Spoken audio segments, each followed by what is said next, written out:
Now we're moving on to primary chords. So you're going to have a lot of fun with primary chords. For a lot of my students, I call these snowmen because they look like a little snowman, one snowball piled on top of the other if you look at it. The blue snowman, or number 1 primary chord for C major, would be C, E, G, and that's how you make a primary or the number 1 root chord. You start with the first note of the scale, then you go to the 3rd, and then you go to the 5th, and that makes a root chord. The 4 primary chord is this, 5, 2, 1. Please use the correct fingerings because it'll be helpful when you move on. This is an F chord. So C, D, E, F is the 4th note of the scale. And there's your F chord. And if you remember from triads, if we take that C and put it down here, there it is. F is in the middle, but it's in this position, which is second inversion shape. You'll remember from the triads.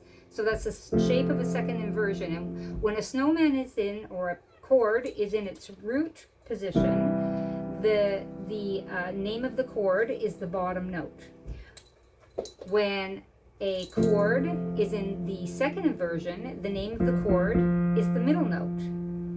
And then we will move on to the G7 or 5/7 chord. It's based on the 5th note of the scale, which in this case is G. You make a root chord and you add an interval of a 7th. 1, 2, 3, 4, 5, 6, 7. And that is a G7 chord. Okay, we're not going to play it in that position. We want to play it closer to C major. So I'm going to take that F and put it down here. I'm going to invert it. Then I'm going to take that D and put it down here. And then I will take that B and put it down here. And now it's nice and close to the C major chord. It's still a G7.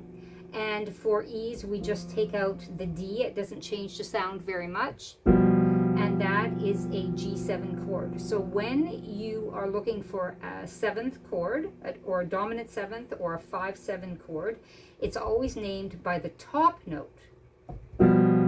That's a G7, or a 5/7 in the key of C.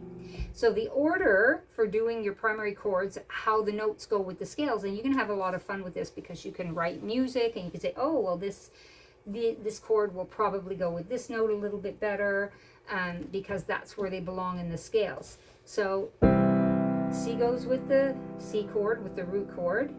D goes with the 7th chord, G7. E goes, the 3rd note of the scale, goes back with the C root chord. Okay. F, in this case, goes with the number 4 chord.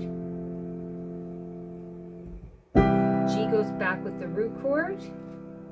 A goes with the 4 chord, in this case an F chord.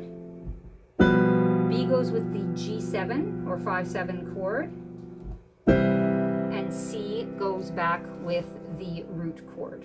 So the order is root, 5/7, root, 4 chord, root, 4 chord, 5/7 or dominant 7, and back to root. And that's what I'll call out when I do these.